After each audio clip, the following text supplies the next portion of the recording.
What's up, basketball fans? Welcome to the Raptor Report. It is time to talk about the Toronto Raptors, and I will be breaking down their schedule, looking at key matchups.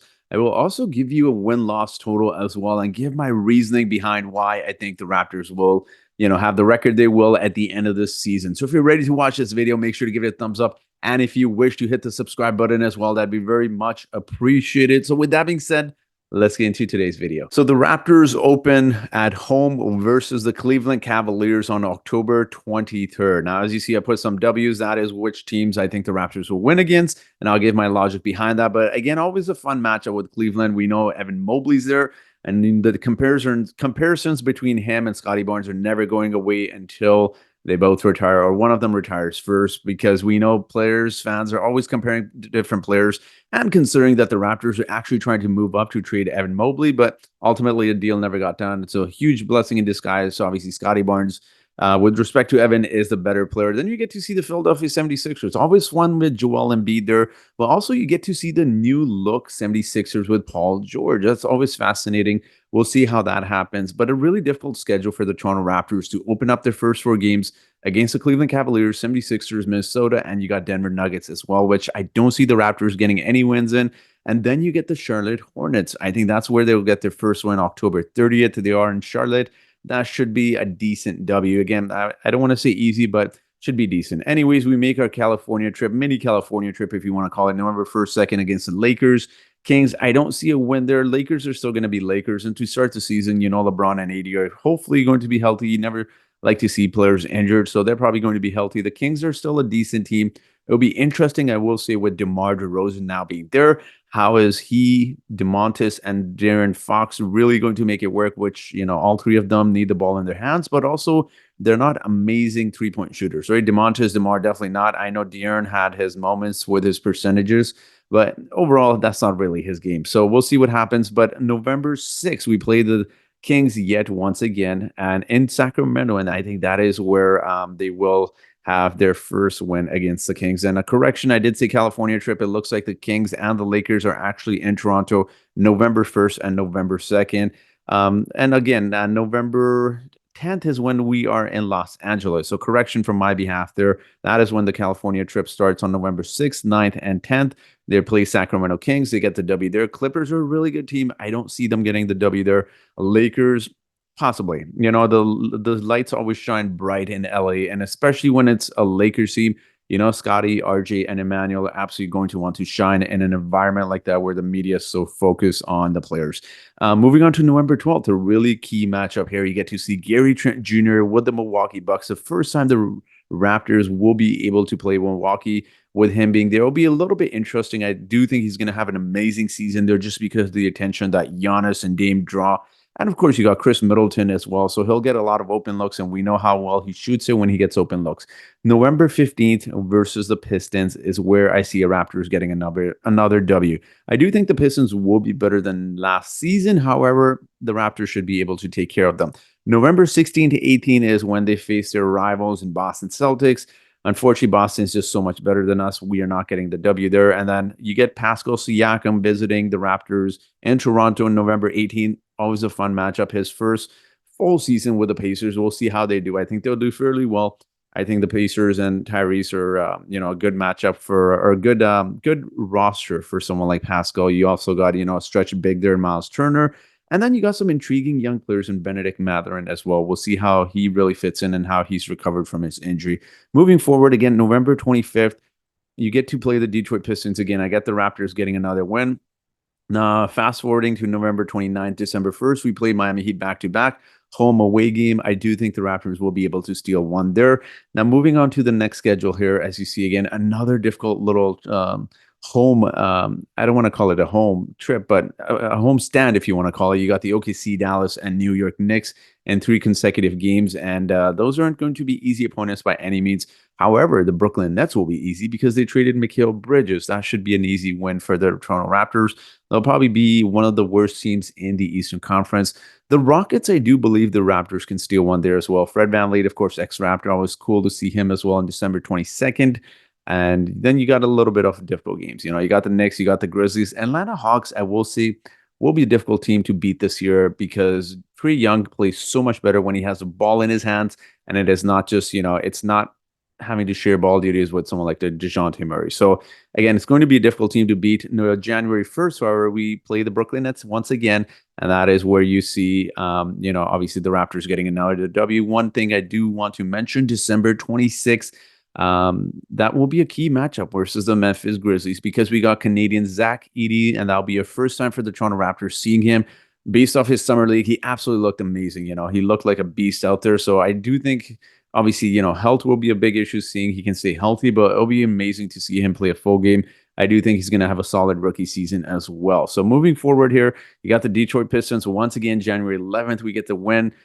January 13th, Golden State, it really depends on the health of Stephen Curry, Draymond Young. They're two players that are obviously veterans, but have constantly been injured. And of course, Andrew Wiggins as well. It's been a little bit of a mystery as to what's been going on with him the last couple seasons. But Jonathan Kuminga is always a fun player. That's someone I absolutely loved when the Raptors were scouting, a bunch of players. Obviously, they took Scotty Barnes, which was the right decision, but always nice to see Jonathan Kuminga. He's an awesome player. January 21st, 23rd versus the Magic and the Hawks. That's where I see the Raptors getting a win. Orlando is going to be a really, really difficult team considering how good their defense is. The Raptors, not so much. The Raptors defense isn't all that great. And then January 29th and 31st, you play the Wizards and the Bulls, and those should be wins as well. Chicago Bulls will be also an interesting team to keep an eye on as well. I do believe Zach LaVine is similar to Trae Young, where he needs the ball in his hands a lot more, and he can't really co-share the ball, which is why the Bulls really struggle. I do think they'll do better than last season, but we'll see if they trade Zach LaVine by then and Nikola Vucevic as well. Now, moving on here, February 2nd, 4th, 5th, again, some really difficult teams. You got the Clippers, Knicks, Memphis Grizzlies once again. And then following that, you got the OKC Thunder, which are an amazing team as well. We know some of the improvements they've made and some of the internal development that they will be going through, and their players always seem to be getting better. So a really, really difficult stretch of games for the Raptors. There, you got Houston Rockets after that. You got the 76ers, Cleveland Cavaliers. February 21st is when they play Miami. I believe the Raptors will sneak a win out from there. March 4th against the Orlando Magic. I definitely see them winning there. And March 8th and 10th, back-to-back versus the Wizards at home. The Raptors should have absolutely no problem taking care of that. Now, March 16th, Portland Trailblazers are an interesting team. They want to reportedly trade Ant. We'll see what happens. I still think the Raptors should be able to beat them. Then you got the Warriors, Spurs, and you got the Wizards as well. Those should be wins. Against Wizards, no brainer. Warriors, I see the Warriors because there's going to be injuries with Curry, and I don't know if he's always going to be healthy, right? So we'll see what happens with Curry. I think that should be a team that the Raptors should be able to beat. And then the Spurs, it's not going to be an easy matchup, but I definitely could see the Raptors winning there. Now, to finish off the season, as you see there, this is, of course, in classic Raptors fashion. When they should be tanking, they're going to start winning a lot of games. You see the Brooklyn Nets against the Raptors are going to win. The Charlotte Hornets, I didn't give them the win here just because I'm a huge Brandon Miller fan. I mean, the guy averaged 17 points as a rookie. He's probably going to be averaging like 20, 22 points. And depending on LaMelo's health, I think they're going to be a really good team offensively anyways. And they also got Josh Green, who I really, really like from Dallas Mavericks. I really like him. I think he's going to take a big leap next season. He's going to get more minutes. He won't be behind Luka Doncic and Kyrie Irving kind of ball watching with those two going ISO. So I really do like Josh Green. I think he's going to be amazing. And then the Portland Trail Blazers, Detroit Pistons, Brooklyn Nets, and Charlotte Hornets, once again, 4 wins in a row. Again, those are teams that should be very likely should be tanking. And of course, like I said, in classic Raptors fashion, the Raptors will win those 4 games. Then you got the Mavericks and the San Antonio Spurs. Mavericks are one of those teams that will probably be anywhere from 5th, 6th, 7th, and possibly even 8th. And they're probably going to need every win, even leading up to the end of the season. Spurs, I feel like they're going to be a playing team. So similarly with them as well, they're probably going to want to get another win to possibly get home advantage in the playing tournament. So we'll see what happens. But in terms of the total wins and losses, this is what it adds up to for the Toronto Raptors. So the Toronto Raptors will finish with a record of 27-55. And let me explain my logic here. I did decrease the wins a little bit. There are probably a few teams, and look, mind you, they probably will win against some good teams as well. I didn't take that into consideration, but I'm setting the bar a little bit low with the Raptors because their defense isn't going to be great. Let's be honest. They replaced Gary Trent with Grady. Grady, you could argue, might be a little bit of a better defender. He's got a little bit more height, but are the Raptors really a good defensive team? Emmanuel Quickley is going to take a bigger role. On the offensive side, I do expect him to improve a lot, but how much is his defense going to improve? I don't really see it. RJ Barrett's an average defender, and Grady Dick isn't a strong defender as well. So your starting unit is just going to be essentially Jakob Poeltl, Scotty Barnes, trying to play defense. And again, Scotty Barnes has got a heavy load on the offensive side as well. So the Raptors aren't going to be a great defensive team. Look, you got Kelly Olynyk as your backup center. So if injuries happen to Jakob, the Raptors are absolutely screwed on the defensive side, and they're not talented enough, unfortunately, to outscore opponents bucket for bucket, right? The Raptors will be a good offensive team, don't get me wrong, but we'll see what happens in terms of their defense. And again, Davion Mitchell will be the X factor because we'll see how much he'll definitely get a lot more minutes with the Raptors at the backup position. Hopefully, no injuries ever happen to Emmanuel quickly, but bearing injuries, he'll definitely get a lot more minutes. He's a good defensive guard, so we'll see what happens in terms of that. But obviously, a big question mark will be Jacoby Walter as well, rookie coming in. How much can we put onto his shoulders? How good will he be defensively? Those were some of the questions, right? So again, I don't necessarily expect the Raptors to be great defensive, and it wouldn't surprise me one bit if they ended up winning 30-32 games. I have them at 27 wins for next season. And my reasoning behind this, guys, is when you take a look at the standings from last season, you'll notice that a lot of teams that finished at the bottom of the league last season. You look at teams like the Grizzlies, they had Ja Morant injured the entire season. They're going to be a good team. Utah Jazz is going to improve as well. They got some nice rookies from last season and previous. You got a lot of good young players they can still develop. You look at the Spurs are going to definitely improve with the Wembanyama as well. You got the Hornets. I expect LaMelo to be hopefully a little bit healthier. He should be. And I expect their win total to be a little bit more. Then you got the Blazers, who are going to be a weird team. You don't know what they're going to do. They're not going to be great. But then realistically, I know Brooklyn Nets are tanking too. I didn't mention them. But realistically, when you look at the entire league, you can say for sure three teams are really bad. Brooklyn Nets, Washington Wizards, Detroit Pistons. I do expect the Pistons to be a little bit better, not a ton. Again, bearing health. And I know I've mentioned injuries with some of these teams. I could see the same for the Raptors as well. Despite them playing G League guys, despite them playing 10-day contract guys, they still won 25 games, right? So with other teams like the Hawks, I do expect them personally to be better. So we'll see what happens. But when you look at the league as a whole, every team has gotten better. Like not a lot of teams are tanking outside of Brooklyn Nets, Wizards, and Pistons for sure.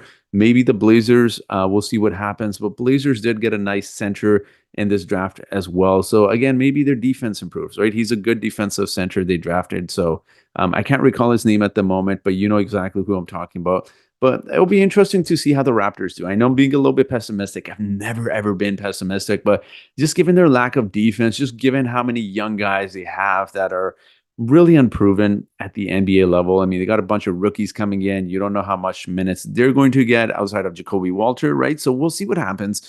And just given, Kelly Olynyk's on the older side, he's got injury issues. Jakob Poeltl, if he gets injured, the Raptors season's absolutely down the drain. So tell me if I'm being pessimistic or not, and let me know your total win for the Raptors next season. Again, I know I'm normally not pessimistic, but just given their lack of defense and just the parity around the NBA is what Adam Silver has always wanted, right? Less super teams are great, but then it just means less tanking teams as well, and considering the play-in tournament as well. So let me know your thoughts in the comment section below. That will be it for today's video. I know I've been away for some time. I hope you guys are enjoying the dog days of summer. But yeah, I hope you guys have a good day, and let me know your thoughts down below. And thank you so much for watching.